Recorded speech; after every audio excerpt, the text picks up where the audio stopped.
everybody. It's wonderful to come talk to you today. I hope everybody is having a good day, and tonight you're going to enjoy Halloween, or this weekend. I've really enjoyed all the videos that a lot of you ladies have done on Halloween. It's really been a joy to watch them. So I hope everybody is going to have a nice, happy, safe Halloween. I thought what we might do today is just have a little bit of fun and do a music tag. So I thought we might give this a go and do the music tag. So it's only 10 questions, and then after that I want to tell you about my date. So okay, here we go. 10 questions. The first question is, do you listen to music every day? Yes, I absolutely do listen to music every day, and I do play music every day. I listen to the radio, I listen to music in my car, I work out to music every day, and I practice every day. So, second question, what is your favorite type of music? I love all kinds of music. I love every genre. There isn't one genre that can't sweep me away. I just love all kinds of music. Question number 3, name your favorite album of all time. Well, okay. It says it can be up to 3. I can name 3. So let's start out with my very favorite. My very favorite album of all time is an album called Pirates by Rickie Lee Jones. And it has amazing songs. There is a song called Long Lost Lonely Avenue and a song called Skeletons. And these songs are so rich musically, and the way Rickie Lee has crafted her voice around the lyrics. But it's even more than that. It just sweeps you away so much emotionally, and it almost tells a story like a movie. You feel like you're in a movie, but you're in a song, and you're in an album, and that is my all-time favorite album. I think Rickie Lee Jones is probably one of the most underrated songwriters and performers of our time.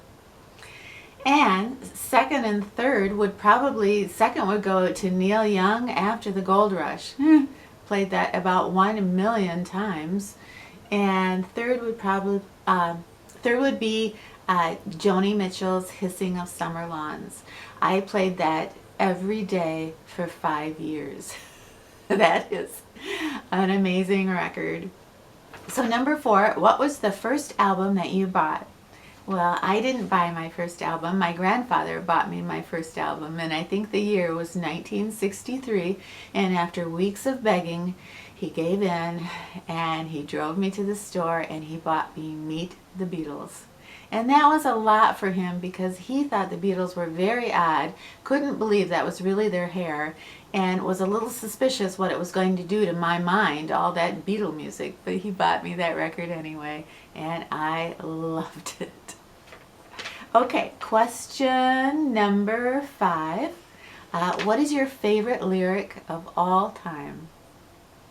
Oh gosh, there's many wonderful lyrics out there.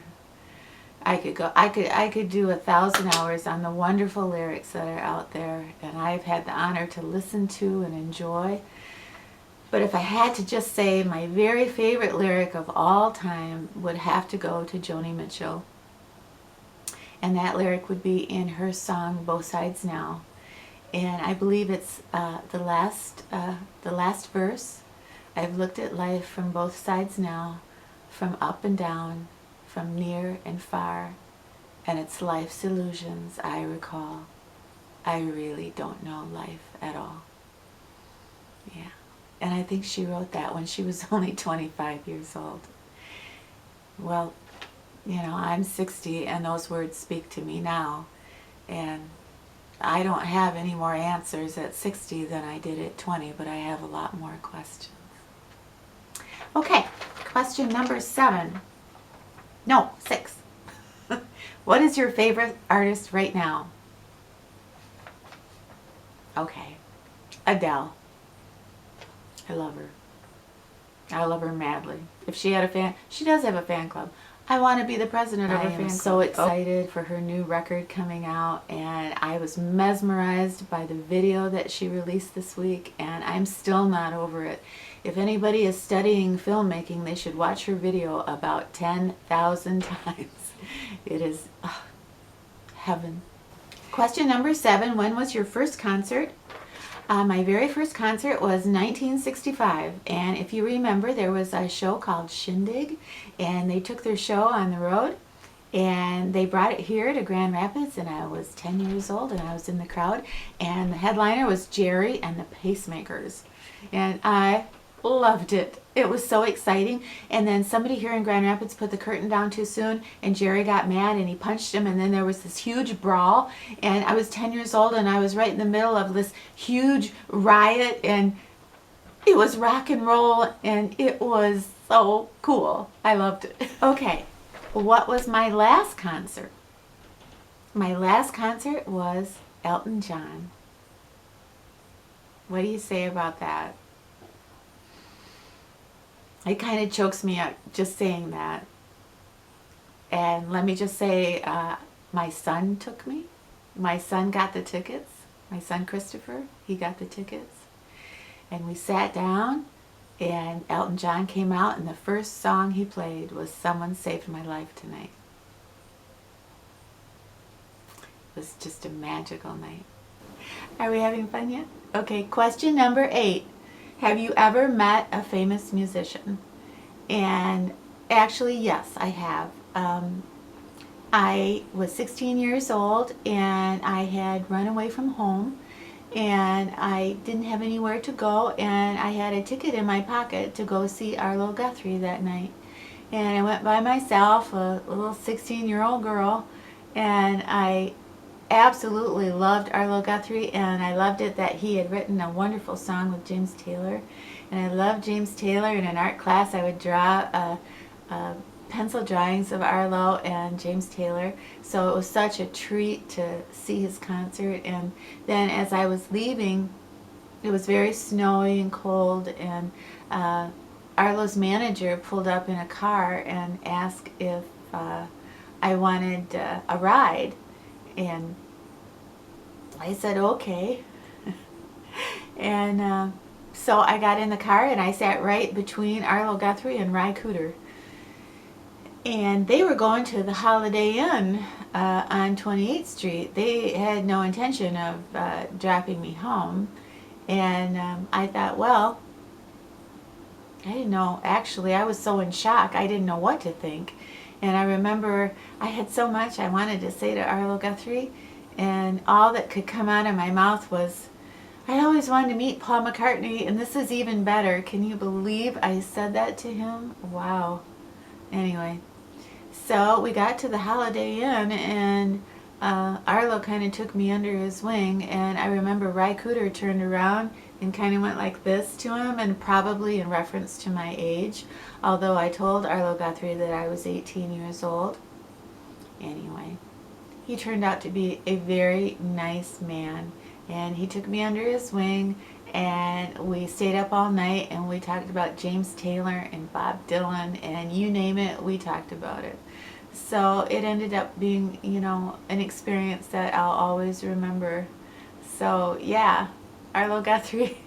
Yeah, a nice man. Okay, number 9. What is your favorite band of all time? Well, I probably would not be sitting here talking to you if it wasn't for the Beatles. I absolutely loved the Beatles, and I loved the Beatles songs and the Beatles movies, and they were really amazing. They were bigger than life.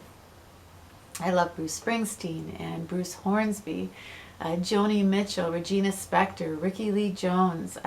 You know, they're not bands, but to me it's all the same. It's just, you know, because there is no musician that really doesn't need a band. So it's all this big, huge melting pot of goodness and wonderfulness. What is your very favorite song and why?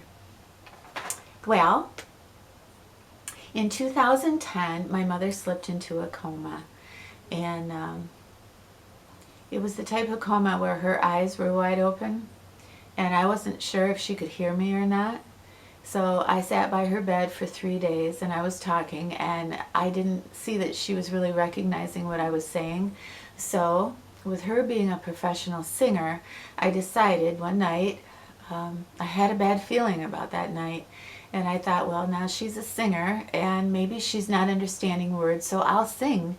I'll sing her a song. So I got real close to her on the bed and I started to sing, and not one song came into my mind. Not one lyric, not one song. It just went blank.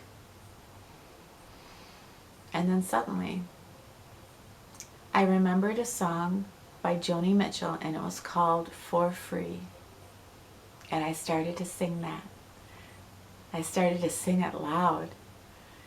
And with every verse, I got a little more confident, and I remembered every note and every lyric.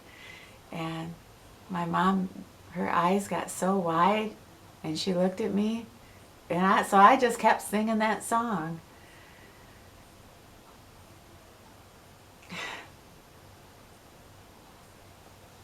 So my mother passed away that night, but I will always remember that I got to sing her that song. So that is my very favorite song, and it always will be. And you know, my theory on that is, what made that so appropriate is that my mother was a professional singer and she never made it big. And I am a musician and I never made it big.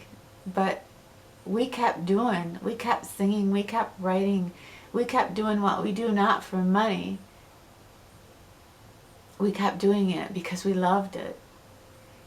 And the lyrics in that song, For Free by Joni Mitchell, are, one of the lyrics is, I'll play if you have the money or if you're a friend to me. But the one-man band by the quick lunch stand, he was playing real good for free. And that's why I think that song came into my mind. And that's why that is my favorite song. Because to know those lyrics is to know me.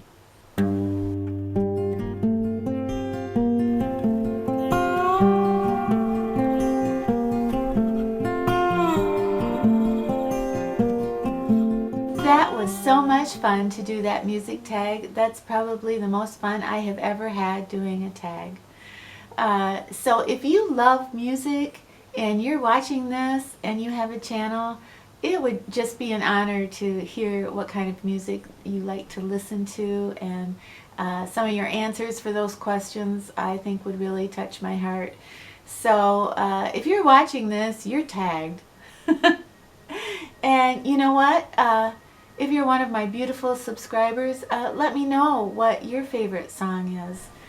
So hey, I promised to tell you how my date went, and I got all ready and I was pretty excited. This was really a wonderful man, very handsome, and he got me a beautiful poetry book and brought me flowers. And then I got ready for my date and he had to cancel. I have decided that I need to move on, and I am not going to see him anymore. So that's that. I hope you're going to have a wonderful Halloween and a great weekend, and I want you to take care of yourself, and please come on back because I need to see you soon. Happy Halloween!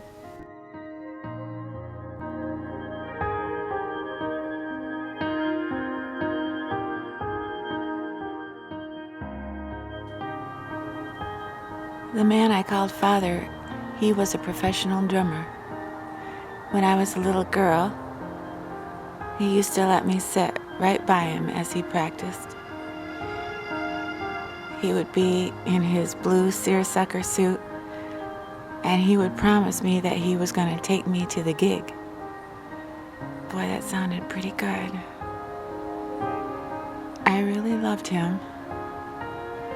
He would be gone from my life by the time that I was 5 years old. But I would always remember his kindness and his music and his talent and his promises.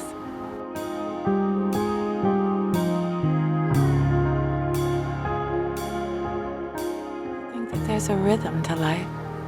I really do. I think there's rhythm and timing, and that maybe we just sort of have to find a way to tap into the beat.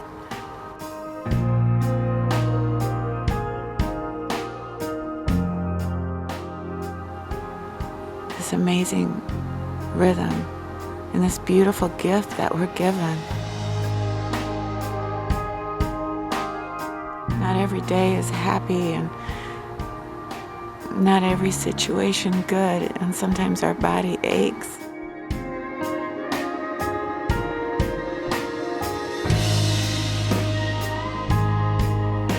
But in the end, if we're open to it, there's just so much beauty.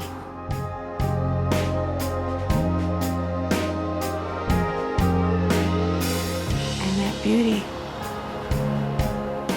it can sweep you away.